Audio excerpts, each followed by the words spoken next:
आप सभी माताएं बहनें हाथ जोड़कर भगवान भोलेनाथ की ध्यान करेंगे। फिर इसके पश्चात हम कथा का श्रवण करेंगे। ध्याये नित्यं महेशं रजति गिरिनिभं चारुचन्द्रावतंसं रत्नाकल्पोज्ज्वलांगं परशुमृगभराभीति हस्तं प्रसन्नम् मंदारे माला कुलिता कलायै कपाले मालांकित शेखराय दिव्यांबराय च दिगंबराय नमः शिवाय च नमः शिवाय। अथ श्रीलिंग पुराणे हरितालिका व्रत कथायाम पार्वती जी कहती हैं, हे महेश्वर, हमें कोई गुप्त व्रत या पूजा बताइए जो सभी धर्मों से सरल हो, जिससे परिश्रम भी कम करना पड़े लेकिन फल अधिक मिले। यदि आप मुझ पर प्रसन्न हो तो यह विधान बताइए। शिव जी बोले, हे देवी, सुनो, मैं तुमको एक व्रत तुम्हारे प्रेम के वशीभूत होकर मैं तुम्हें बतलाता हूँ। जैसे नक्षत्रों में चंद्रमा, ग्रहों में सूर्य, वर्णों में ब्राह्मण, देवताओं में विष्णु, नदियों में गंगा, पुराणों में महाभारत, वेदों में सामवेद और इंद्रियों में मन श्रेष्ठ है, उसी प्रकार मैं तुम्हें एक प्राचीन व्रत बतलाता हूँ। एकाग्र मन से सुनो। जिस व्रत के प्रभाव से तुमने मेरा आधा आसन प्राप्त किया। भाद्रपद मास में हस्त नक्षत्र से युक्त शुक्ल पक्ष की तृतीया तिथि को उसका अनुष्ठान मात्र करने से स्त्रियां सभी पापों से मुक्त हो जाती हैं। हे देवी, तुमने आज से बहुत दिन पहले हिमालय पर्वत पर इस व्रत को किया था। यह वृतांत मैं तुमसे कहूँगा। पार्वती जी ने पूछा, हे नाथ, मैंने यह व्रत क्यों किया था, यह सब आपके मुख से सुनना चाहती हूँ।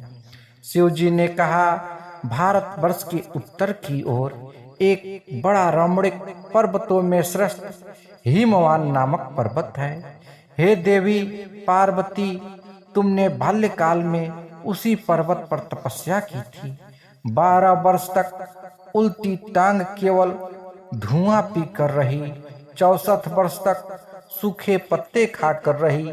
माघ मास में जल में बैठी रहती और बैसाख की दोपहरिया में पंचाग्नि तपती थी। श्रावण के महीने में जल बरसता तो तुम भूखी प्यासी रहकर मैदान में बैठी रहती थी।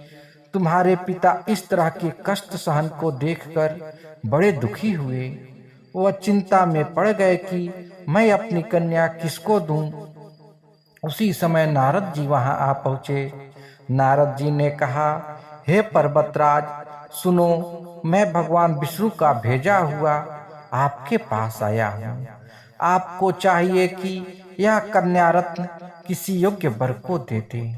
भगवान विष्णु के समान योग्य वर ब्रह्मा, इंद्र और शिव इनमें से कोई नहीं है। इसलिए मैं यही कहूँगा कि आप अपनी कन्या भगवान विष्णु को ही देवें। हिमवान ने कहा, भगवान विष्णु स्वयं मेरी कन्या ले रहे हैं और आप यह संदेह लेकर आए हैं, तो मैं उन्हें अपनी कन्या अवश्य दूंगा। हिमवान की इतनी बात सुनकर नारद आकाश में विलीन हो गए।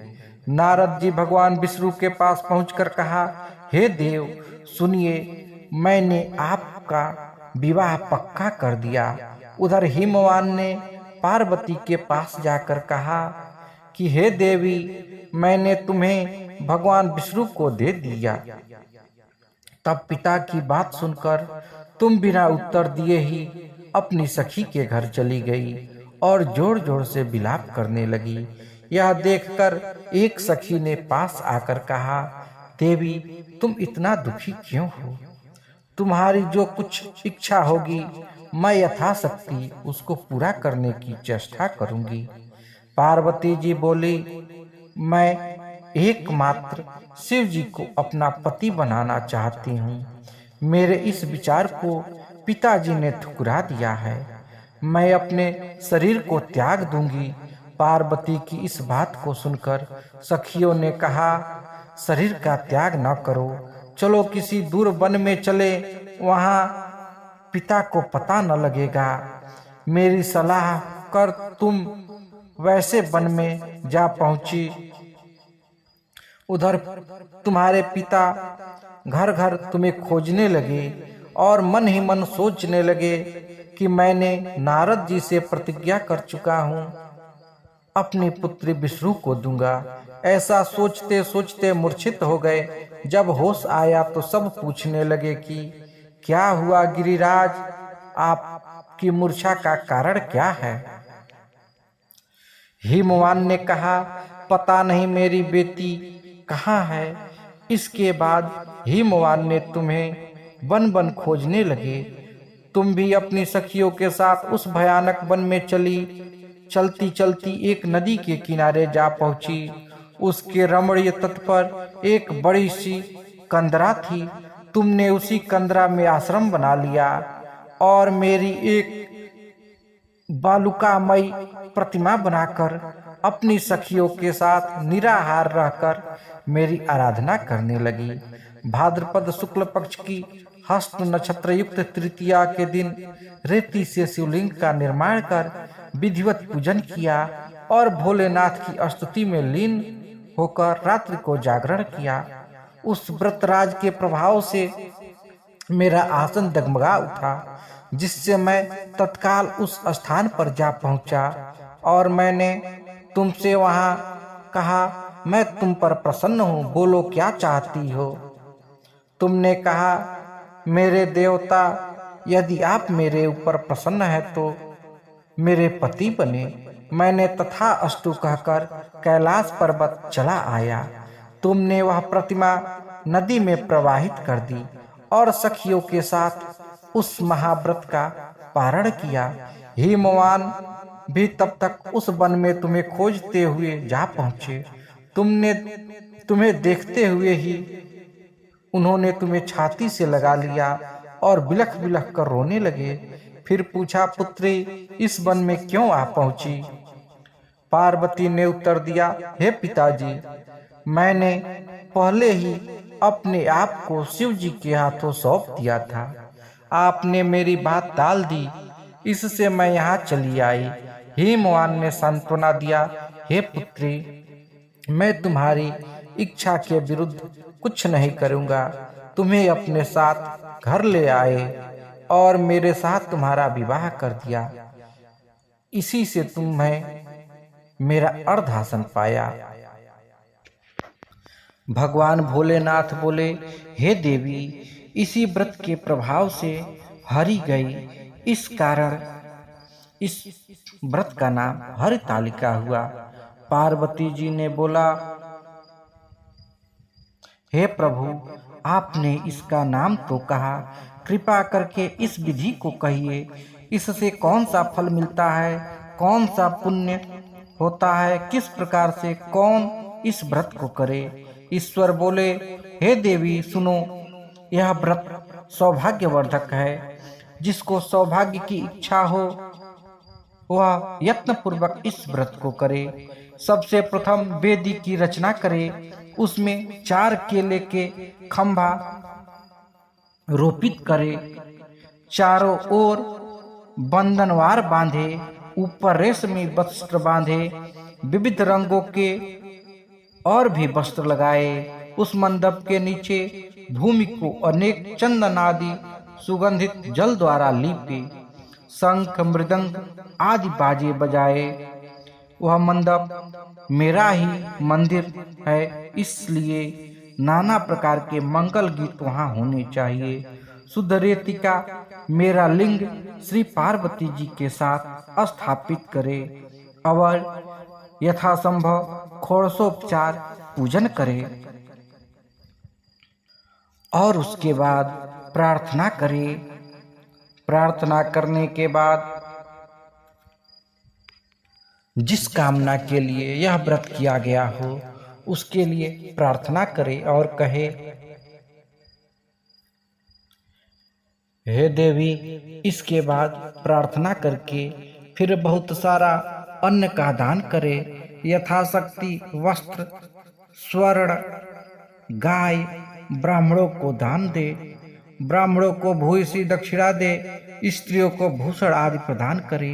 हे देवी, जो स्त्री अपने पति के साथ भक्ति युक्त चित्त से इस श्रेष्ठ व्रत को करती है अथवा इस कथा को सुनती है, उसके सभी पापों को नष्ट हो जाते हैं। 7 जन्मों तक उसे राज्य प्राप्ति होती है, सौभाग्य वृद्धि होती है। जो नारी इस भादों के शुक्ल पक्ष की तृतीया के दिन इस व्रत को नहीं करती है, वह 7 जन्मों तक बांध्या रहती है एवं जन्म जन्म में विधवा होती है, दरिद्र होती है और पुत्र शोक में पीड़ित रहती है। जो उपवास नहीं करती वह घोर नरक में पड़ती है। अन्न के आहार करने से उसे शुक्री का जन्म मिलता है। फल खाने से बंदरी होती है। जल पीने से जोक होती है। दुग्ध के आहार करने से सर्पड़ी होती है और मांसाहार करने से व्याघ्री होती है।